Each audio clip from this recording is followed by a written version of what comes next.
அனைவருக்கும் வணக்கம். நான் உங்க சம்யுக்தா அருண். எனக்கு பிடிச்ச பொழுதுபோக்கு என்ன தெரியுமா? எங்க வீட்டு மொட்டை மாடிக்கு போய் என்ன பறவைகள் வானத்துல பறக்குதுன்னு பார்க்க ரொம்ப பிடிக்கும். காக்கா, கிளி, மைனா, குயில், புறா இது எல்லாம் எங்க வீட்டுக்கு வரும். உங்க வீட்டுக்கு என்ன பறவைகள் வரும்? இன்னைக்கு நம்ம பறவைகளை பத்தி ஒரு கதை கேட்க போறோம். நீதான் மரங்கொத்தியா? எழுதியவர் சுஹேல், தமிழில் சுதா, வெளியீடு பிரதம் புக்ஸ். ஒரு ஊரில் கிள்ளி, கிள்ளன் என்ற இரு கிளிகள் இருந்தன. அவை உயரமான இலவம் பஞ்சு மரம் ஒன்றில் உயரமான கொம்பில் இருந்த ஒரு மரப்பொந்தில் வசித்து வந்தன. ஒரு நாள் புயல் காற்று வீசியதில் அவர்கள் வசித்து வந்த மரம் சாய்ந்து விட்டது. வீடு இல்லாமல் கிள்ளியும் கிள்ளனும் அழுது கண்ணீர் வடித்தனர்.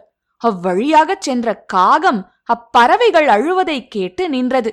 அவர்களிடம் துக்கத்துக்கான காரணத்தை விசாரித்தது.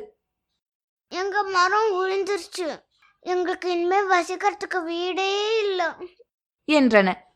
மரப்பொந்த உருவாக்க மரத்தை கொத்தி தொலை போடுற ஒரு பறவை தேவை. நீங்க மரங்கொத்திக்கிட்ட போய் உங்களுக்கு வீடு அமைச்சு தர சொல்லி கேட்கலாம் தானே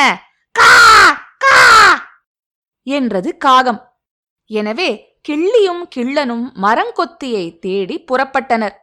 கிள்ளியும் கிள்ளனும் கீழே இருந்த புதர்களில் இருந்து ஏதோ சத்தம் வருவதை கேட்டனர். நீங்க தான் மரங்கொத்தியா? எங்களுக்கு தங்கறதுக்கு ஒரு மரப்பொந்து செஞ்சு தரீங்களா என்று கேட்டனர். எனக்கு தெரியாது, நான் தையல் குருவி. இலைகளை ஒன்னு சேர்த்து தச்சு கூட்ட உருவாக்குவேன். உங்களை சந்திச்சதுல மகிழ்ச்சி. கிள்ளியும் கிள்ளனும் மரத்தடியில் இருந்து புல்லாங்குழல் போன்ற ஒரு ஓசை வருவதை கேட்டனர். நீங்க தான் மரங்கொத்தியா? எங்களுக்கு தங்கறதுக்கு ஒரு மரப்பொந்து செஞ்சு தரீங்களா? எனக்கு தெரியாது, நான் புல்புல். குச்சி நார்களை கொண்டு கிண்ணம் போன்ற ஒரு கூட்ட உருவாக்குவேன். கிள்ளியும் கிள்ளனும் அடுத்த மரத்தை தேடி பறந்தன. அங்கே கீச்சொலியை கேட்டன. நீங்க தான் மரங்கொத்தியா? எங்களுக்கு தங்கறதுக்கு ஒரு மரப்பொந்து செஞ்சு தரீங்களா? இல்ல, நான் தூக்கணாங்குருவி.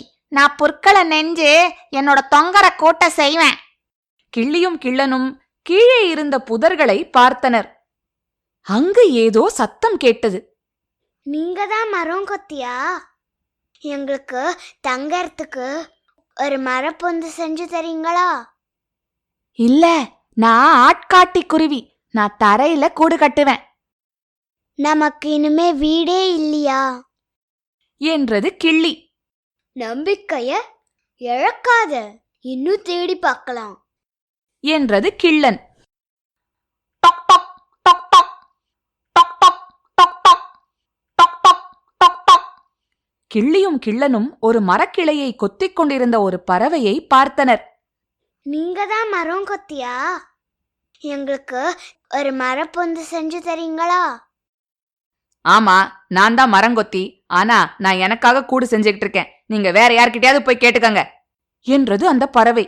இரண்டு கிளிகளும் வருத்தத்துடன் ஒன்றை ஒன்று பார்த்து கொண்டன. அருகில் இருந்த மரத்தில் உருண்டையான ஒரு பச்சை நிற பறவை இருந்தது. நான் உங்களுக்கு உதவுறேன் என்றது. நீங்க யாரு என்று கிள்ளியும் கிள்ளனும் தேம்பியபடியே கேட்டன. நான் தான் குக்குருப்பான். எனக்கு மரத்தை கொத்த தெரியும். எனக்காக ஒரு நல்ல வட்டமான பொந்த உருவாக்குவேன். உங்களுக்கும் ஒரு புது பொந்து செஞ்சு தரேன் என்றது. குக்குருப்பான் தான் சொன்னபடியே கிள்ளி கிள்ளனுக்கு ஒரு புது வீட்டை உருவாக்கி தந்தது. கிள்ளியும் கிள்ளனும் மகிழ்ச்சியாக இருந்தன. இந்த கதையில என்னென்ன பறவைகள் வந்துச்சு? ஆமா, சரி. இந்த குக்குருப்பான் ஒரு பறவையை பத்தி நம்ம கேள்விப்பட்டோம்ல. இந்த குக்குருப்பான் பறவைக்கு ஆங்கிலத்துல என்ன பெயர்னு உங்க அப்பா அம்மாவை கேக்குறீங்களா? கேளுங்க.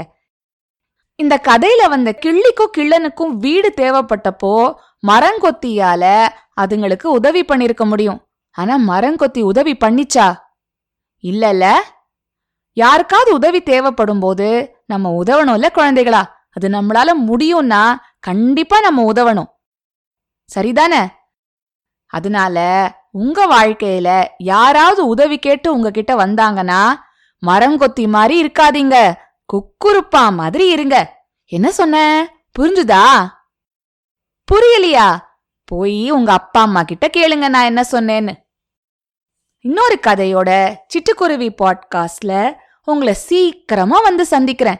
அது வரைக்கும் சிரிச்சுக்கிட்டு கிரிச்சுக்கிட்டு சந்தோஷமா இருங்க.